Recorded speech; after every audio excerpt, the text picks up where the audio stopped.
ನಮಸ್ಕಾರ ಸ್ನೇಹಿತರೆ. ಇದು ಅಪ್ಪ ಅಂದ್ರೆ ಆಕಾಶ ಎಂಬ ಪುಸ್ತಕದಿಂದ ಆಯ್ದ ಒಂದು ಕಥೆಯ ಧ್ವನಿ ಸುರುಳಿ. ಇಂದಿನ ವಿಷಯ, ಈ ಡಿಸಿಗೆ ವರ್ಗವಾದರೆ ಜನ ಬೀದಿಗಿಳಿದು ಪ್ರತಿಭಟಿಸುತ್ತಾರೆ. ಸ್ನೇಹಿತರೆ, ನೀವು ನನ್ನ ಯೂಟ್ಯೂಬ್ ಚಾನೆಲ್ ಸಬ್ಸ್ಕ್ರೈಬ್ ಮಾಡಿಕೊಳ್ಳದಿದ್ದರೆ ಸಬ್ಸ್ಕ್ರೈಬ್ ಮಾಡಿಕೊಳ್ಳಿ ಹಾಗೂ ನಿಮ್ಮ ಸ್ನೇಹಿತರೊಂದಿಗೂ ಹಂಚಿಕೊಳ್ಳಿ. ಜಿಲ್ಲಾಧಿಕಾರಿಗಳು ಅಂದ ಮೇಲೆ ಕೇಳುವುದೇ ಬೇಡ. ಒಂದಿಡೀ ಜಿಲ್ಲೆಯ ಆಡಳಿತ ಅವರ ಕೈಯಲ್ಲಿ ಇರುತ್ತದೆ. ಬಹುಪಾಲು ಇಲಾಖೆಗಳಿಂದ ಪ್ರತಿ ತಿಂಗಳು ಮಾಮೂಲು ಸಂದಾಯವಾಗುತ್ತದೆ. ಹೀಗೆ ಸಿಗುವ ಮಾಮೂಲು ಹಣದ ಮೊತ್ತವೇ ಲಕ್ಷಗಳ ಗಡಿ ದಾಟುತ್ತದೆ. ಹಾಗಾಗಿ ಜಿಲ್ಲಾಧಿಕಾರಿ ಅನ್ನಿಸಿಕೊಂಡವರು ಮಹಾರಾಜರ ಮಕ್ಕಳಂತೆಯೇ ದರ್ಬಾರು ನಡೆಸುತ್ತಾರೆ. ಅರಮನೆಗಳಂತ ಬಂಗಲೆ ಕಟ್ಟಿಸುತ್ತಾರೆ. ಲಕ್ಷಾಂತರ ರೂಪಾಯಿಗಳ ಬ್ಯಾಂಕ್ ಬ್ಯಾಲೆನ್ಸ್ ಹೊಂದಿರುತ್ತಾರೆ. ಹಣ, ಅಧಿಕಾರ ಮತ್ತು ಅಂತಸ್ತಿನ ಕಾರಣದಿಂದಾಗಿ ಜನಸಾಮಾನ್ಯರಿಂದ ದೂರವೇ ಉಳಿದಿರುತ್ತಾರೆ. ಜಿಲ್ಲಾಧಿಕಾರಿಗಳು ಅರ್ಥಾತ್ ಡಿಸಿ ಸಾಹೇಬರುಗಳ ವಿಷಯವಾಗಿ ನಮ್ಮಲ್ಲಿ ಹಲವರಿಗೆ ಇಂಥ ನಂಬಿಕೆಗಳಿವೆ. ತುಂಬಾ ಸಂದರ್ಭಗಳಲ್ಲಿ ಅವು ನಿಜವೂ ಆಗಿರುತ್ತದೆ. ಇಂಥ ನಂಬಿಕೆಗೆ ಅಪವಾದ ಎನ್ನುವಂತಹ ಹಿನ್ನೆಲೆಯ ಅಧಿಕಾರಿಯೊಬ್ಬರು ತಮಿಳುನಾಡಿನ ಮದುರೈನಲ್ಲಿ ಇದ್ದಾರೆ. ಅವರು ಡಿಸಿ ಅನ್ನಿಸಿಕೊಂಡು 21 ವರ್ಷಗಳಾಗಿವೆ. ಈ 21 ವರ್ಷಗಳಲ್ಲಿ ಅವರಿಗೆ 18 ಬಾರಿ ವರ್ಗವಾಗಿದೆ. ಹೀಗೆ ಮೇಲಿಂದ ಮೇಲೆ ವರ್ಗವಾಗುವುದಕ್ಕೆ ಕಾರಣ ಅವರ ಪ್ರಾಮಾಣಿಕತೆ, ಭ್ರಷ್ಟಾಚಾರವನ್ನು ವಿರೋಧಿಸುವ ನೇರವಂತಿಕೆ, ರಾಜಕಾರಣಿಗಳ ಮಾತಿಗೆ ಡೋಂಟ್ ಕೇರ್ ಎನ್ನುವಂತಹ ಎದೆಗಾರಿಕೆ. ಅಂದಹಾಗೆ ಈ ಜಿಲ್ಲಾಧಿಕಾರಿಯ ಹೆಸರು ಯು ಸಗಾಯಂ. ತಮ್ಮ ಸರ್ವೀಸಿನಲ್ಲಿ ಯಾರಿಂದಲೂ ನಯಾ ಪೈಸೆಯ ಲಂಚ ಪಡೆದಿಲ್ಲ ಎಂಬುದು ಅವರ ಹೆಚ್ಚುಗಾರಿಕೆ. ಮದುರೈನಲ್ಲಿರುವ 9 ಲಕ್ಷ ರೂಪಾಯಿ ಮೌಲ್ಯದ ಒಂದು ಮನೆ ಹಾಗೂ 7,172 ರೂಪಾಯಿ ಬ್ಯಾಂಕ್ ಬ್ಯಾಲೆನ್ಸ್, ಇವಿಷ್ಟು ನನ್ನ ಆಸ್ತಿ ಎಂದು 3 ವರ್ಷಗಳ ಹಿಂದೆಯೇ ಅವರು ಘೋಷಿಸಿದ್ದರು. 18 ವರ್ಷಗಳ ಕಾಲ ಜಿಲ್ಲಾಧಿಕಾರಿ ಆಗಿದ್ದವರ ಬ್ಯಾಂಕ್ ಬ್ಯಾಲೆನ್ಸ್ ಕೇವಲ 7,172 ರೂಪಾಯಿ ಎಂಬುದನ್ನು ತಿಳಿದು ಜನ ನಿಬ್ಬೆರಗಾಗಿದ್ದರು. ಹೀಗೆ ಆಸ್ತಿ ಘೋಷಿಸಿದ 3 ತಿಂಗಳಲ್ಲಿ ಕೊಯಮತ್ತೂರಿನ ಅಬ್ಕಾರಿ ಡಿಸಿ ಎಂದು ಸಗಾಯಂಗೆ ವರ್ಗವಾಯಿತು. ಈ ಸಂದರ್ಭದಲ್ಲಿಯೇ ಅವರ ಮಗಳು ಯಾಲಿನಿ ಉಸಿರಾಟದ ಸಮಸ್ಯೆಗೆ ತುತ್ತಾದಳು. ತಕ್ಷಣವೇ ಖಾಸಗಿ ಆಸ್ಪತ್ರೆಗೆ ದಾಖಲಿಸಿದ್ದಾಯಿತು. ಚಿಕಿತ್ಸೆ ಆರಂಭಿಸೋಣ, ಮೊದಲು 5,000 ರೂಪಾಯಿ ಡೆಪಾಸಿಟ್ ಕಟ್ಟಿ ಅಂದರಂತೆ ಆಸ್ಪತ್ರೆಯ ಸಿಬ್ಬಂದಿಗಳು. ಅವತ್ತಿಗೆ ಈ ಡಿಸಿ ಸಾಹೇಬರ ಬಳಿ 5,000 ರೂಪಾಯಿ ಕೂಡ ಇರಲಿಲ್ಲ. ತಕ್ಷಣವೇ ವೈದ್ಯರನ್ನು ಕಂಡು ವಿಷಯ ತಿಳಿಸಿ ಸದ್ಯಕ್ಕೆ ಪ್ರಾಥಮಿಕ ಚಿಕಿತ್ಸೆ ಕೊಟ್ಟು ಕಳಿಸಿ, 10 ದಿನಗಳ ನಂತರ ನನಗೆ ಸಂಬಳ ಆಗುತ್ತೆ, ಆಗ ಅಡ್ಮಿಟ್ ಮಾಡುತ್ತೇನೆ ಅಂದಿದ್ದರಂತೆ ಸಗಾಯಂ. ಅವತ್ತೇ ರಾತ್ರಿ ಸಗಾಯಂ ಸಾಹೇಬರಿಗೆ ಫೋನ್ ಬಂದಿದೆ. ಆ ಕಡೆಯಲ್ಲಿ ಇದ್ದವರು ಕೊಯಮತ್ತೂರಿನ ಬಾರ್ ಮಾಲೀಕರ ಸಂಘದ ಅಧ್ಯಕ್ಷರು. ಆತ ಹೇಳಿದರಂತೆ, ಸರ್, ನಿಮ್ಮ ಹಣಕಾಸು ಪರಿಸ್ಥಿತಿಯ ಬಗ್ಗೆ ಗೊತ್ತಾಯ್ತು. I am sorry.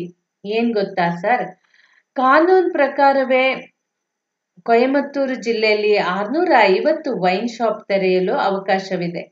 ಈ ಸಂಬಂಧವಾಗಿ ಅರ್ಜಿಗಳು ಸಲ್ಲಿಕೆಯಾಗಿವೆ. ನೀವು ಲೈಸೆನ್ಸ್ ಕೊಟ್ರೆ ಸಾಕು, ಅದಕ್ಕೆ ಪ್ರತಿಯಾಗಿ ಒಂದೊಂದು ವೈನ್ ಶಾಪಿನಿಂದಲೂ 10,000 ರೂಪಾಯಿ ನಿಮಗೆ ಸಿಗುತ್ತೆ ಪ್ರತಿ ತಿಂಗಳು. ಹಾಗಂತ ಇದು ಲಂಚವಲ್ಲ, ಬಾರ್ಗಳ ಮಾಲೀಕರು ತಮ್ಮ ಖುಷಿಗೆ ಅಂತ ಕೊಡುವ ಕಾಣಿಕೆ. ಈ ಮೊತ್ತವೇ ಒಂದು ತಿಂಗಳಿಗೆ 65 ಲಕ್ಷ ರೂಪಾಯಿ ದಾಟುತ್ತದೆ. ದಯವಿಟ್ಟು ವೈನ್ ಶಾಪ್ ಆರಂಭಿಸಲು ಅನುಮತಿ ಕೊಡಿ ಸರ್ ಎಂದರಂತೆ. ಈ ಮಾತುಕತೆ ಮುಗಿದು ಅರ್ಧ ಗಂಟೆ ಕಳೆದಿರಲಿಲ್ಲ. ಅಷ್ಟರಲ್ಲಿಯೇ ಸರ್ಕಾರಿ ಅಧಿಕಾರಿಗಳಿಗೆ ಲಂಚದ ಆಮಿಷ ಒಡ್ಡಿದ್ದ ಆರೋಪದ ಮೇಲೆ ಬಾರ್ ಮಾಲೀಕರ ಸಂಘದ ಅಧ್ಯಕ್ಷರನ್ನು ಅರೆಸ್ಟ್ ಮಾಡಿಸಿದ್ದರಂತೆ ಸಗಾಯಂ. 2011 ಆಗಸ್ಟ್ ಸಂಚಿಕೆಯಲ್ಲಿ ಇಂಥದೊಂದು ವರದಿಯನ್ನು ಔಟ್ಲುಕ್ ಪ್ರಕಟಿಸಿತ್ತು. ಮಧ್ಯಪ್ರದೇಶದ ಜಿಲ್ಲಾಧಿಕಾರಿಯೊಬ್ಬ 360 ಕೋಟಿಗೂ ಹೆಚ್ಚು ಆಸ್ತಿ ಹೊಂದಿದ್ದಾನೆ. 25ಕ್ಕೂ ಹೆಚ್ಚು ಮನೆಗಳನ್ನು ಕಟ್ಟಿಸಿದ್ದಾನೆ. ಒಂದೊಂದು ಮನೆಯೂ 5-6 ಕೋಟಿ ಬೆಲೆ ಬಾಳುತ್ತದೆ. ಎಂಬ ವರದಿಯೊಂದು ಪ್ರಕಟವಾಗಿದ್ದ ಸಂದರ್ಭ ಅದು. ಆಗಲೇ ಸಗಾಯಂ ಅವರಂತಹ ಪರಮ ಪ್ರಾಮಾಣಿಕ ಜಿಲ್ಲಾಧಿಕಾರಿಗಳು ನಮ್ಮ ಮಧ್ಯೆ ಇದ್ದಾರೆ ಎಂದು ಔಟ್ಲುಕ್ ವರದಿ ಮಾಡಿತ್ತು. ಹೀಗೂ ಉಂಟೆ, ಒಬ್ಬ ಜಿಲ್ಲಾಧಿಕಾರಿ ಇಷ್ಟೊಂದು ಸರಳವಾಗಿ, ನಿಷ್ಠುರವಾಗಿ ಹಾಗೂ ಪ್ರಾಮಾಣಿಕವಾಗಿ ಬದುಕಲು ಸಾಧ್ಯವೇ ಎಂಬ ಪ್ರಶ್ನೆ ಬಿಟ್ಟು ಬಿಡದೆ ಕಾಡಿತು. ಒಂದು ಸಾರಿ ಅವರನ್ನು ನೋಡಿ ಬರಬೇಕು ಎಂಬ ಆಸೆ ಆಯಿತು. ಇಂಟರ್ನೆಟ್ನಲ್ಲಿ ಸಗಾಯಂ ಅವರ ವಿಳಾಸವೂ ಸಿಕ್ಕಿತು. ಈಗ ಪ್ರಜಾವಾಣಿಯಲ್ಲಿರುವ ಗೆಳೆಯ ಶ್ರೀನಿವಾಸ ತುಂಬ ಮುತುವರ್ಜಿಯಿಂದ ಅಪಾಯಿಂಟ್ಮೆಂಟ್ ದೊರಕಿಸಿಕೊಟ್ಟ. 3 ತಿಂಗಳ ಹಿಂದೆ ಸಹೋದ್ಯೋಗಿ ರವಿಚಂದ್ರ ಅವರೊಂದಿಗೆ ಮದುರೈ ತಲುಪಿ ಬಸ್ ನಿಲ್ದಾಣದ ಎದುರಿಗೆ ಇರುವ ಲಾಡ್ಜೊಂದರ ಮಾಲೀಕನನ್ನು ಮಾತಿಗೆಳೆದಾಗ ಆತ ಸಂಭ್ರಮದಿಂದ ಹೇಳಿದ, ನಮ್ಮ ಸಗಾಯಂ ಸರ್ ಇದಾರಲ್ಲ, ಆತ ದೇವರಂತ ಮನುಷ್ಯ. ಕಾನೂನು ಪಾಲನೆಯ ವಿಷಯದಲ್ಲಿ ಅವರು ತುಂಬಾ ಸ್ಟ್ರಿಕ್ಟು. ಲಂಚ ತಿರಸ್ಕರಿಸಿ ತಲೆ ಎತ್ತಿಕೊಂಡು ಓಡಾಡಿ ಎಂದು ಅವರ ಚೇಂಬರ್ನಲ್ಲಿ ಬೋರ್ಡು ಇದೆ. ಮದುರೈನಲ್ಲಿ ಇವತ್ತು ಯಾವ ಅಧಿಕಾರಿಯೂ ಲಂಚ ಕೇಳುವ ಹಾಗಿಲ್ಲ. ಒಂದು ವೇಳೆ ಕೇಳಿದರೆ ಅವರ ಬಗ್ಗೆ ಡಿಸಿ ಸಾಹೇಬರಿಗೆ ನೇರವಾಗಿ ದೂರು ಕೊಡಬಹುದು. ಅಂಥದೊಂದು ಮುಕ್ತ ಅವಕಾಶ ಎಲ್ಲರಿಗೂ ಇದೆ ಎಂದರಂತೆ. ಸಗಾಯಂ ಸಾಹೇಬರು ಡಿಸಿ ಆಗಿ ಬರುವುದಕ್ಕೂ ಮೊದಲು ಮದುರೈ ಖಂಡಿತ ಹೀಗಿರಲಿಲ್ಲ. ಆಗ ಪ್ರತಿಯೊಂದಕ್ಕೂ ಲಂಚ ಕೊಡಬೇಕಾಗಿತ್ತು. ಬಸ್ ನಿಲ್ದಾಣವೆಂಬುದು ಬಜಾರ್ ಆಗಿ ಹೋಗಿತ್ತು. ಪ್ರಯಾಣಿಕರಿಗೆ ನಿಲ್ಲಲು ಜಾಗವಿರಲಿಲ್ಲ. ದೇವಾಲಯದ ಹಾದಿಯುದ್ದಕ್ಕೂ ಪೆಟ್ಟಿಗೆ ಅಂಗಡಿಗಳಿದ್ದವು. ಒಂದು ಪೊಲೀಸ್ ಔಟ್ಪೋಸ್ಟ್ ಕೂಡ ಅಂಗಡಿಯಾಗಿ ಬದಲಾಗಿ ಹೋಗಿತ್ತು. ಪ್ರತಿ ಅಂಗಡಿಯವರು ತಿಂಗಳಿಗೆ ಇಂತಿಷ್ಟು ಎಂದು ಪೊಲೀಸರಿಗೆ ಮಾಮೂಲು ಕೊಡಬೇಕಾಗಿತ್ತು. ಇಂತಹ ಸಂದರ್ಭದಲ್ಲೇ ಮದುರೈಗೆ ಡಿಸಿ ಆಗಿ ಬಂದರು ಸಗಾಯಂ. 1 ವಾರದಲ್ಲಿಯೇ ಮದುರೈನಲ್ಲಿ ನಡೆಯುತ್ತಿರುವ ಪ್ರತಿಯೊಂದು ಅವ್ಯವಹಾರವನ್ನು ಹತ್ತಿಕ್ಕಿದರು. ಅದೇ ಸಮಯಕ್ಕೆ ಚಿಕ್ಕ ಪುಟ್ಟ ಅಂಗಡಿಯವರು ಆಕ್ರಮಿಸಿಕೊಂಡಿರುವ ಜಾಗ ಗುರುತಿಸಿದರು. 1 ವಾರ ಮೊದಲೇ ಎಲ್ಲ ಅಂಗಡಿಯವರಿಗೂ ಎಚ್ಚರಿಕೆ ನೀಡಿದರು. ಯಾರೂ ಕೇರ್ ಮಾಡದೆ ಹೋದಾಗ ಅದೊಂದು ಮಟಮಟ ಮಧ್ಯಾಹ್ನ ಪೊಲೀಸರು ಹಾಗೂ ಕಾರ್ಪೊರೇಷನ್ ಅಧಿಕಾರಿಗಳ ನೆರವಿನಿಂದ ಅಕ್ರಮವಾಗಿ ನಿರ್ಮಿಸಲಾಗಿದ್ದ ಅಂಗಡಿಗಳನ್ನು ಕಿತ್ತು ಹಾಕಿಸಿದರು. ಅದೇ ಸಂದರ್ಭದಲ್ಲಿ ಅಂಗಡಿ ಕಳೆದುಕೊಂಡವರಿಗೆ ಬೇರೊಂದು ಕಡೆ ಉದ್ಯೋಗವನ್ನು ಕೊಡಿಸಿದರು. ಅವರ ಈ ಜನಪರ ಕಾಳಜಿ ಎಲ್ಲರ ಮನ ಗೆದ್ದಿತು. ಇವತ್ತು ಸಗಾಯಂ ಸಾಹೇಬರಿಗೆ ಟ್ರಾನ್ಸ್ಫರ್ ಆಯ್ತಂತೆ ಅಂದರೆ ಸಾಕು, ಮದುರೈನ ಜನ ಬೀದಿಗಿಳಿದು ಪ್ರತಿಭಟಿಸುತ್ತಾರೆ. ಸಿನಿಮಾಗಳಲ್ಲಿ ತೋರಿಸ್ತಾರೆ ನೋಡಿ, ಅದಕ್ಕಿಂತ ಜಾಸ್ತಿ ಒಳ್ಳೆಯವರು ನಮ್ಮ ಸಗಾಯಂ ಸರ್. ಲಾಡ್ಜ್ನ ಮಾಲೀಕ ಧನ್ಯತಾ ಭಾವದೊಂದಿಗೆ ಹೀಗೆ ಹೇಳುತ್ತಲೇ ಇದ್ದ. 1-2 ಗಂಟೆಗಳ ನಂತರ ಸಗಾಯಂ ಅವರೇ ಮಾತಿಗೆ ಸಿಕ್ಕಿದರು. ನಿಮ್ಮ ಕೆಲಸ, ಕೌಟುಂಬಿಕ ಹಿನ್ನೆಲೆ, ಈ ಡಿಸಿ ಹುದ್ದೆಯಿಂದಾಗಿ ನೀವು ಕಳೆದುಕೊಂಡಿದ್ದು, ನಿಮ್ಮ ಆಸೆ, ಕನಸು, ಎದುರಿಸುವ ಸವಾಲುಗಳು ಈ ಎಲ್ಲವನ್ನು ಕುರಿತು ಹೇಳಿ ಎಂದು ಒತ್ತಾಯಿಸಿದಾಗ ಸಗಾಯಂ ಹೀಗೆ ಹೇಳಿದರು. ನಾನು ಪುಟ್ಟ ಹಳ್ಳಿಯ ರೈತಾಪಿ ಕುಟುಂಬದಿಂದ ಬಂದವನು. ಶಾಲಾ ದಿನಗಳಲ್ಲಿ ನಮಗೆ ಬಹುಮಾನ ವಿತರಿಸಲು ಕಲೆಕ್ಟರ್ ಸಾಹೇಬರು ಬರುತ್ತಿದ್ದರು. ಅವರನ್ನು ಕಂಡಾಗಲೆಲ್ಲ ಮುಂದೊಂದು ದಿನ ನಾನು ಇದೇ ರೀತಿ ಕಲೆಕ್ಟರ್ ಆಗಿ ವಿದ್ಯಾರ್ಥಿಗಳಿಗೆ ಬಹುಮಾನ ಕೊಡಬೇಕು ಅನ್ನಿಸಿತು.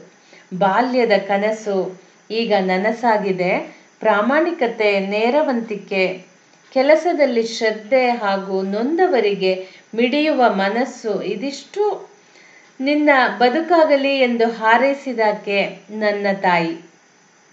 ಆಕೆ ತೋರಿಸಿದ ಹಾದಿಯಲ್ಲೇ ನಡೆಯುತ್ತಿದ್ದೇನೆ. ಪ್ರಾಮಾಣಿಕವಾಗಿ ಬದುಕುವುದು ಕಷ್ಟ, ಆದರೆ ಅಸಾಧ್ಯವಲ್ಲ. ಅವ್ಯವಹಾರಕ್ಕೆ ಅವಕಾಶ ಕೊಡುತ್ತಿಲ್ಲವಲ್ಲ, ಅದೇ ಕಾರಣದಿಂದ ಮೇಲಿಂದ ಮೇಲೆ ಬೆದರಿಕೆ ಕರೆಗಳು ಬರುತ್ತಲೇ ಇರುತ್ತವೆ. ನಾನು ಉಳಿದೆಲ್ಲರಂತೆಯೇ ಸಾಮಾನ್ಯ ಮನುಷ್ಯ. ಹಾಗಾಗಿ ಕೆಲವೊಮ್ಮೆ ಭಯವಾಗುವುದು ಉಂಟು. ಅದೆಲ್ಲ 1-2 ನಿಮಿಷ ಅಷ್ಟೆ. ಮರುಕ್ಷಣವೇ ಒಂದು ಬಗೆಯ ಕೆಚ್ಚು ಜೊತೆಯಾಗುತ್ತದೆ. 2010ರಲ್ಲಿ ನಾನು ನಾಮಕ್ಕಲ್ ಎಂಬಲ್ಲಿ ಡಿಸಿ ಆಗಿದ್ದೆ.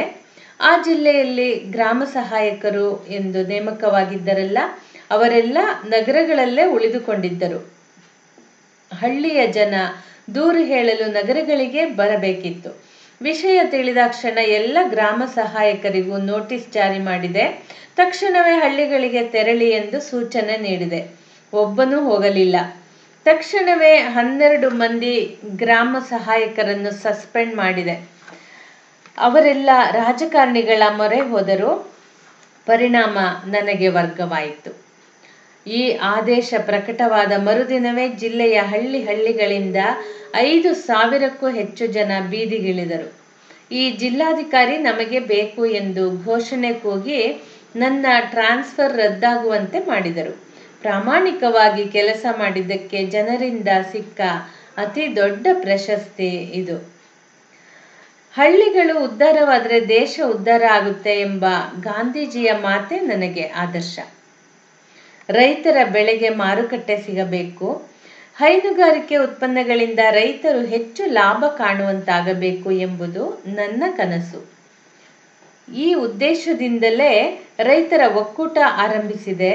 ಇಲ್ಲಿ ರೈತರ ಬೆಳೆ ಯಾವುದೇ ಇರಲಿ ಅದನ್ನು ಮಧ್ಯವರ್ತಿಗಳ ಹಾವಳಿ ಇಲ್ಲದೆ ಮಾರಾಟ ಮಾಡುವಂತಹ ವ್ಯವಸ್ಥೆ ಇದೆ.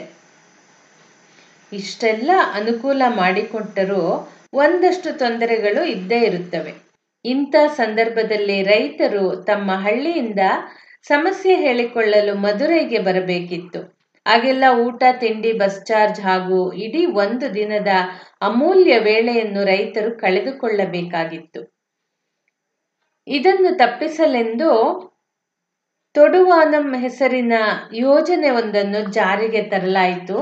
ಈ ಯೋಜನೆಯ ಪ್ರಕಾರ ಪ್ರತಿಯೊಂದು ಗ್ರಾಮ ಪಂಚಾಯಿತಿಯಲ್ಲೂ ಕಂಪ್ಯೂಟರ್ ಕೇಂದ್ರವಿದೆ. ಅಲ್ಲಿ ಒಬ್ಬ ಆಪರೇಟರ್ ಇರುತ್ತಾನೆ. ಅವನ ಮೂಲಕ ಗ್ರಾಮಗಳ ಜನತೆ ತಮ್ಮ ದೂರುಗಳನ್ನು ನೇರವಾಗಿ ಜಿಲ್ಲಾಧಿಕಾರಿಗೆ ಮೇಲ್ ಕಳಿಸಬಹುದು. 2 ದಿನಗಳಲ್ಲಿ ಅದಕ್ಕೆ ಉತ್ತರ ನೀಡುವ 15 ದಿನಗಳಲ್ಲಿ ಸಮಸ್ಯೆಗೆ ಶಾಶ್ವತ ಪರಿಹಾರ ಕಂಡುಹಿಡಿಯುವ ವ್ಯವಸ್ಥೆ ಮಾಡಲಾಗಿದೆ. ಮದುರೈನಲ್ಲಿ ತುಂಬಾ ಯಶಸ್ವಿಯಾಗಿರುವ ಯೋಜನೆ ಇದು. ಒಮ್ಮೆ ಹಳ್ಳಿಯೊಂದಕ್ಕೆ ಭೇಟಿ ನೀಡಿದ್ದೆ. ಅಲ್ಲಿ 90 ವರ್ಷ ದಾಟಿದ ವೃದ್ಧ ಒಬ್ಬಳು ಅಕ್ಕಿ ಆರಿಸುತ್ತಾ ಕುಳಿತಿದ್ದಳು. ವಿಚಾರಿಸಿದರೆ ಆಕೆ ಹೊಟ್ಟೆಪಾಡಿಗೆಂದು ಆ ಕೆಲಸ ಮಾಡುತ್ತಿದ್ದಾಳೆ ಎಂದು ತಿಳಿಯಿತು. ತಕ್ಷಣವೇ ಆಕೆಗೆ ಮಾಸಿಕ 1,000 ರೂಪಾಯಿಗಳ ವೃದ್ಧಾಪ್ಯ ವೇತನ ಮಂಜೂರು ಮಾಡಿದೆ. ಅದನ್ನು ಕಂಡು ನೆರೆಮನೆಯಲ್ಲಿದ್ದ 60 ವರ್ಷದ ಅಜ್ಜಿ ಬಂದು, ಸ್ವಾಮಿ, ನನಗೂ ಕಾಸು ಸಿಗುವಂತೆ ಮಾಡಪ್ಪ ಎಂದಳು. ಆಯ್ತಮ್ಮ, ಖಂಡಿತ ಮಾಡ್ತೇನೆ. ಆದರೆ ನಿನ್ನನ್ನು ಈ ಸ್ಥಿತಿಗೆ ತಂದಿದ್ದಾನೆ ನೋಡು, ಆ ಕಾರಣಕ್ಕೆ ನಿನ್ನ ಮಗನನ್ನು ಜೈಲಿಗೆ ಕಳಿಸುತ್ತೇನೆ ಅಂದೆ. ತಕ್ಷಣ ಆಕೆ ಕೈ ಜೋಡಿಸಿ, ಬೇಡ ಸ್ವಾಮಿ, ಕಷ್ಟ ನನಗೇ ಇರಲಿ, ನನ್ನ ಮಗ ನೆಮ್ಮದಿಯಾಗಿರಲಿ ಅಂದಳು.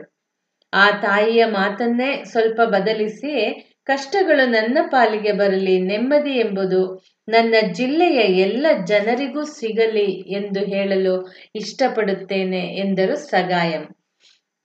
ಈಗಲೂ ಪುಡಾರಿಗಳ ವಿರೋಧ ಹಾಗೂ ಜನಸಾಮಾನ್ಯರ ಅಪೂರ್ವ ಬೆಂಬಲದ ಮಧ್ಯೆಯೇ ಬದುಕುತ್ತಿದ್ದಾರೆ ಸಗಾಯಂ. ಈ ವರ್ಷ 10 ಅಂಗವಿಕಲ ವಿದ್ಯಾರ್ಥಿಗಳನ್ನು IAS ಪರೀಕ್ಷೆಗೆ ಕೂರಿಸಲು ನಿರ್ಧರಿಸಿದ್ದಾರೆ. ತಮ್ಮ ಬ್ಯುಸಿ ಶೆಡ್ಯೂಲ್ನ ಮಧ್ಯೆಯೇ ಈ ವಿದ್ಯಾರ್ಥಿಗಳಿಗೆ ಪಾಠ ಹೇಳಿಕೊಡುತ್ತಿದ್ದಾರೆ. ಜನಸೇವೆ, ಆದರ್ಶ, ಪ್ರಾಮಾಣಿಕತೆ ಹಾಗೂ ಫ್ರೀ ಕೋಚಿಂಗ್ ಕ್ಲಾಸ್ಗಳ ಮಧ್ಯೆ ಅವರಿಗೆ ಪರ್ಸನಲ್ ಲೈಫ್ ಮರೆತೇ ಹೋಗಿದೆ. ಇಂಥ ಸಂದರ್ಭದಲ್ಲೆಲ್ಲ ಪತ್ನಿ ವಿಮಲಾ ಎಚ್ಚರಿಸುತ್ತಾರಂತೆ, ಹೆಸರೇ ಗೊತ್ತಿಲ್ಲದ ಜನ ಬೆದರಿಕೆ ಕರೆ ಮಾಡ್ತಿದ್ದಾರೆ, ಹುಷಾರಾಗಿರಿ ಎಂದು. ಅಂಥ ಸಂದರ್ಭಗಳಲ್ಲಿ ನಿಮಗೆ ಏನನ್ನಿಸುತ್ತದೆ ಎಂದು ಸಗಾಯಂ ಹೇಳಿದ್ದು, ತಪ್ಪು ಮಾಡುವವನಿಗೆ ಖಂಡಿತ ಭಯ ಇರುತ್ತದೆ. ನ್ಯಾಯದ ಹಾದಿಯಲ್ಲಿ, ಸತ್ಯದ ಹಾದಿಯಲ್ಲಿ ನಡೆಯುತ್ತಿರುವವನು ನಾನು. ಅಂದ ಮೇಲೆ ನಾನು ಯಾಕೆ ಹೆದರಲಿ? ನನ್ನ ಯಶಸ್ಸಿನ ಹಿಂದೆ ಅಮ್ಮನ ಹರಕೆ, ಕುಟುಂಬದವರ ತ್ಯಾಗ, ಸಹೋದ್ಯೋಗಿಗಳ ಬೆಂಬಲ ಹಾಗೂ ಜನಸಾಮಾನ್ಯರ ಹಾರೈಕೆ ಇದೆ. ಇದೇ ನೇರವಂತಿಕೆಯನ್ನು ಬದುಕಿಡೀ ಉಳಿಸಿಕೊಳ್ಳುತ್ತೇನೆ ಎಂಬ ನಂಬಿಕೆಯೂ ನನಗಿದೆ. ಇರುವಷ್ಟು ದಿನ ಜನಸಾಮಾನ್ಯರಿಗಾಗಿ ಕೆಲಸ ಮಾಡಬೇಕು ಎಂಬುದಷ್ಟೇ ನನ್ನ ಆಸೆ ಎಂದು ಅವರಿಗೆ ನಮಸ್ಕಾರ ಹೇಳಿ ಲಾಡ್ಜ್ಗೆ ಮರಳಿ ಬಂದಾಗ ಅಲ್ಲಿನ ಮಾಲೀಕ ಹೇಳಿದ, ಸಗಾಯಂ ಅವರಂಥ ಅಧಿಕಾರಿಗಳು ಇದ್ರೆ ದೇಶ ರಾಮರಾಜ್ಯ ಆಗುತ್ತೆ ಸರ್ ಎಂದು. ಅವನ ಮಾತಿನಲ್ಲಿ ತುಂಬಾ ಸತ್ಯವಿದೆ ಎಂದು ಅನ್ನಿಸಿತು. ಸ್ನೇಹಿತರೆ, ಮತ್ತೆ ಮುಂದಿನ ಸಂಚಿಕೆಯಲ್ಲಿ ಇನ್ನೊಂದು ಧ್ವನಿ ಸುರುಳಿಯೊಂದಿಗೆ ಭೇಟಿಯಾಗೋಣ. ಧನ್ಯವಾದಗಳು.